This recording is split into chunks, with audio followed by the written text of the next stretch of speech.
মা পবিত্র মাইজবান্ডারি ওরস শরীফ, উত্তর গদিঘাটা ঠুডাখালী মাইজবান্ডারি হাসানিয়া দরবার শরীফ, বামনা বরগুনা।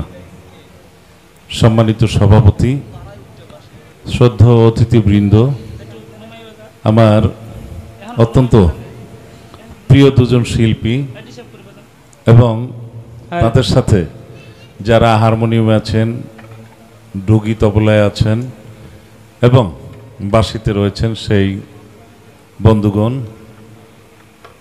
সম্মানিত ইউপি সদস্যবৃন্দ, আশিকান জাকেরান ভাই ও বন্ধুগণ, আসসালামু আলাইকুম ওয়া রাহমাতুল্লাহি ওয়া বারাকাতুহু। আদাব। সবাই ভালো আছেন? জোরে সুরে একবার আলহামদুলিল্লাহ বলি। আসলে অনেকদিন পরে এখানে এসেছি, তো দুজনেরই গান খুব ভালো লাগলো। আর এই যে আমরা গানগুলি শুনি, এর অর্থ বুঝতে হবে। যদি না বুঝি তাহলে এর মধ্যে কিছুই পাওয়া যাবে না। আল্লাহ এক এবং অদ্বিতীয়, তার সাথে কোনো শরিক করার সুযোগ নেই। আমাদের প্রিয় নবী হযরত মুহাম্মদ সাল্লাল্লাহু আলাইহি সাল্লাম তার প্রেরিত পুরুষ এবং সর্বশেষ নবী, আখিরি নবী।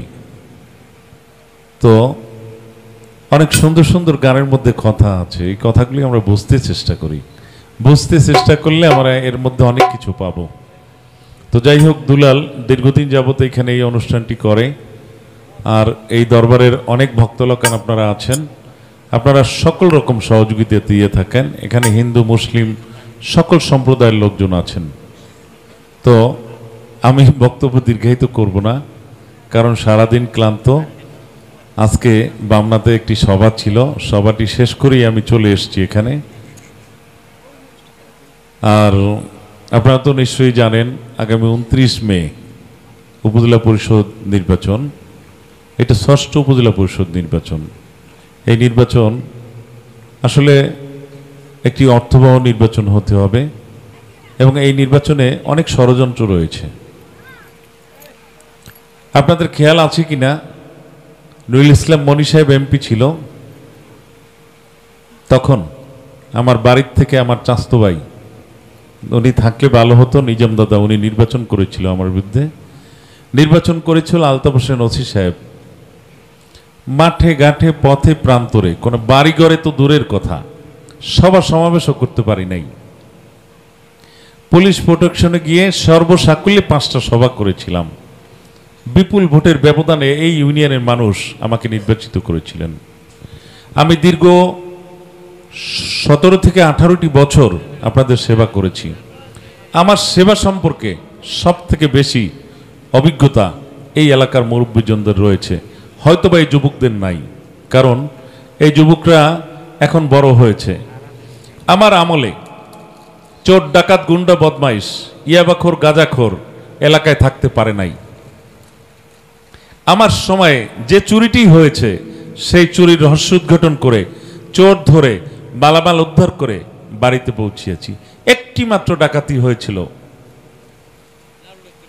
যেই ডাকাতি সংগঠিত হওয়ার পর আমি ছিলাম সুদূর ঢাকায়। ঢাকায় মেসেজ গেল আমার কাছে, মেসেজ পেয়ে আমি বললাম যে আমি এই ডাকাত ধরে মালামাল উদ্ধার করে তারপরে আমি এলাকায় আসব। আমি সেই মালামাল উদ্ধার করে এলাকায় এনে আব্দুল খালেক খাওলাদার, সাবেক ইউপি সদস্য, তার কাছে পৌঁছে দিয়ে এই এলাকায় প্রবেশ করেছিলাম। আমার সময়ে কোনো মানুষকে পাহারা দিতে হয় নাই, পাহারা দিয়েছি আমি। সমগ্র ইউনিয়ন পাহারা দিয়েছি আমি। চোর ডাকাত গুন্ডা বদমাইশ এই এলাকায় ছিল না। এবং এই উপজেলা পরিষদ চেয়ারম্যান হওয়ার পর আমি সেটা রক্ষা করতে পারিনি। কেন পারিনি? নানাবিধ প্রতিকূলতা ছিল।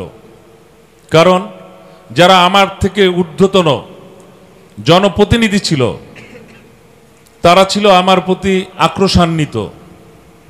তাদের ক্ষোভ বিভিন্ন কারণে, কারণ শাসন যদি না করা যায় তাহলে চোর ডাকাত গুন্ডা বদমাইশ দমন করা যায় না। আর মূল শাসন হলো একটা চোর চুরি করেছে, ধরা পড়েছে, তাকে যদি উত্তম মাধ্যম করা না হয়, সেই চোরকে কখনো দমন করা যায় না। এমন লোকও আছে এই চলাবাঙ্গায় যে অপরাধ করেছে বিচার করেছি, লাথি মেরেছি, বেড়া ভেঙে বাইরে পড়েছে, এরপরে আবার এনে পিটিয়েছি, তারপর এলাকা ত্যাগ করিয়েছি, আজকে তারা এলাকার নেতা। তো যাই হোক, আমি এইসব কথা বলতে আসিনি।